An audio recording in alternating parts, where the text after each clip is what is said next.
workshops, poetry workshops, up in San Francisco in the Sunnydale projects with the Samoan youth that were part of the Samoan Community Development Center. And I had this beautiful boy named Austin who was in my class. Didn't really like writing poetry, and this poem is all about why. And I dedicate this to all of the beautiful boys and all the beautiful men who've ever raised me and who are in my life right now. So here goes.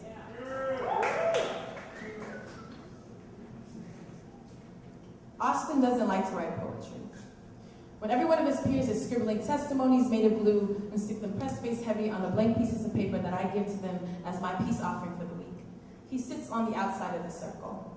Broad shoulders bent into brick wall, infantile hands bent into barbed wire, and he plays timekeeper with his cell phone, as if tomorrow's sunrise was hinged upon it. My writing workshop only lasts for 2 hours, every Friday, for 10 weeks, and he never lets me forget the moments that I go over by 10 minutes. Sometimes I do that on purpose. Austin doesn't speak much in the group. The title of my writing workshop is The Art of Storytelling. He stays quiet. I tell him, Austin, speak up. I can't hear you. He says, no, I understand. See, contrary to what little you know of this little boy, Austin is one of the greatest storytellers that I know. Born and raised in the Sunnydale projects of San Francisco, where entire families stay swallowed up in the bare bellies of capital greed and false promises, Austin's neighborhood is forced to play a game that they will never win in. And nobody's ever asked them if they wanted to play in the first place, but they play anyways. Pawns to be passed around for less value than the life expectancy is worth. Children are begging us to save them before they are even born. On Austin's block, everybody is full off of nothing more but their own hunger pains. Liquor stores stand in for grocery stores. The 8X Muni bus stands in for summer vacation. And when 7 p.m. comes crashing down on grass that doesn't grow anymore, everybody knows better than to ever stand outside on the block before sunrise the next morning. Everybody knows that place like clockwork. His neighborhood is rich off of poor brown bodies, filthy, grimy. It's no wonder they call it the swamp, sticky, hard to move, even harder to get out. It's no wonder they call it a swamp. His community is heaving with no breath left in them. Remnants of World War II occupation is the foundation for their sleeping grounds. Housing here was supposed to be temporary, and nobody was ever supposed to call this place home. Iron bars grip their windows like chokeholds. Dirty water slaps the insides of little girls' throats until they sprout tits and ass and thighs and hands that nobody wants to hold. They become grown before they ever learn how to love childhood. And then there are the boys. Boys like Austin. Samoan boys like Austin, whose bodies are up for auctioning like fresh fish on Stockton Street. Two major bidders are all these boys ever see in their future.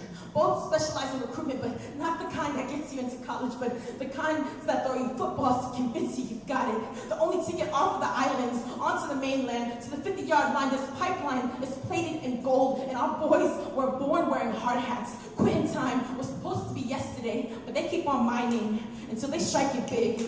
Because NFL knows better than to ever tell them to quit. Not when they're promised the millions if they win, but pigskin don't necessarily keep the swine flu from spreading. Just ask Oakland, Oscar Grant's parents, Austin's parole officer, and every brown boy of color on the block. This clock is ticking slowly so that the future of a possibility of something better can slip away faster. Baby boy can't even trick himself out of believing that this is all he will ever know. Because the moment that he begins to dream himself lucid is the moment that military affairs are showing up at his door. It happened to my own father in 1974. Both of my uncles in 1981, and Austin and his family and his friends are no exception to the rule. Because every Samoan family knows somebody in active duty overseas. We've all become so accustomed to losing our people to the American dream, and you know what? It's been a nightmare coming because that's it. You force our boys to take their pick, choose football, choose military, that's it. Samoan Americans make us the highest dropout rates within our public education system in the Bay Area. Samoan Americans commit more felony and misdemeanor crimes than any ethnic group in California. American Samoans sign up for military services at a pace exceeding the high expectations of military recruiters. American Samoans die in Iraq and Afghanistan at a higher rate than any troops from the U.S. or its territories. So yes, Austin doesn't like to write poetry. He doesn't speak when spoken to. He is failing all of his classes. He cannot go to prom because his parole officer won't let him. He doesn't know what to do with my smiles during my workshops. But given the shit that society pits against everything that he is, using his life as target practice, motherfuckers still have the audacity to wonder why he's so quiet. But But if you just stand with me and witness as this boy attempts to grow into all kinds of dreamer, then you will see that he is in fact speaking, and that his story was meant for you to witness, not listen. Thank you.